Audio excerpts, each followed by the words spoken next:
చాలా గమ్మత్తైన పరిస్థితి. ఒక ముఖ్యమంత్రి ఎట్లా ఉండాలో రాష్ట్రానికి ఎట్లా నాయకత్వం వహించాలో ఎంత అద్భుతంగా పనిచేయొచ్చో భారతదేశానికి చూపెట్టింది మన నాయకుడు కేసీఆర్ గారు.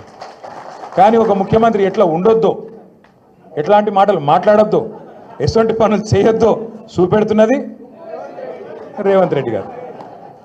నాకు తెలియక అడుగుతా, ఇప్పుడు ఇక్కడ ఇంతమంది వచ్చారు, మీరు పరిగికెళ్ళి లోపల చాలామందికి చాలా కష్టాలు ఉంటాయి. ఇప్పుడు కొద్దిగా సురేందర్ బయటపడ్డాడు, మల్లేష్ బయటపడ్డాడు, కొంత కష్టం ఇట్లున్నది గట్లున్నది అని చెప్పారు. కానీ కడుపులో ఏమున్నా, ఆఖరికి జేబులో పైసలు లేకపోయినా, బాగా అప్పులున్నా, ఒక్కొక్కరి మీ నెత్తి మీద 50 లక్షల కోటి రూపాయలు అప్పున్నా, లోపల బనీని చినిగిపోయినా, బనీని పొక్కలు పడ్డా, బయటికి మాత్రం కడకంగి కద్దరంగి వేసుకొని షాన్ మే ఫరక్ నియానా అని చెప్పి బయట తిరుగుతాం. అంతేనా? అట్లే ఉంటామా లేదా? ఎందుకంటే అట్లా ఉంటేనే మళ్ళీ ఎవడన్నా పైసలు ఇచ్చి ఇస్తాడు, లేకపోతే ఎవడిస్తాడు అప్పు? మళ్ళీ ఎవడు ఇయ్యాడు కదా. కానీ రేవంత్ రెడ్డి కథ ఎట్లుంది?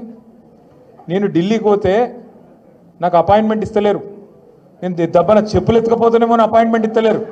ఎవడన్నా చెప్తాడు ఎట్లా ముఖ్యమంత్రి? ఈ విచిత్రం. ఇప్పుడు దబ్బన ఒక మాట అనుకో, నేను మహేష్ రెడ్డి అన్న దగ్గర అప్పు తీసుకున్నా, ఎంతో 1 లక్ష రూపాయలు అప్పు తీసుకున్నా అనుకో. తీసుకొని మహేష్ అన్న నాకు బాగా కష్టం ఉందే, జరా ఒక నెల రోజులు ఇస్తా అని చెప్పిన. మరి నేను నెల రోజులు నాకు వెళ్ళలేదు, నేను ఇయ్యలే.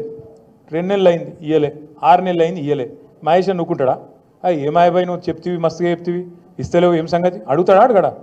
నెల రోజుల్లో నేనే చెప్తి. మరి 6 నెలలు అయిపోయాయి, అడిగింది అనుకో. ఇక నేను ఏం చేయాలి? నిజానికైతే నిజాయితీ ఉన్నోన్నైతే, అరే 1 లక్ష వెళ్తలేవే, 50,000 వెళ్తున్నాయి, 50,000 ఇస్తా, ఇంకో 50,000 మళ్ళీ ఇస్తానా, ఇక మిత్తి మాఫ్ చేయరని దండం పెడతా అని బతిమలు అడుకోవాలి. కానీ ఇవాళ రేవంత్ రెడ్డి కథ ఎట్లుంది?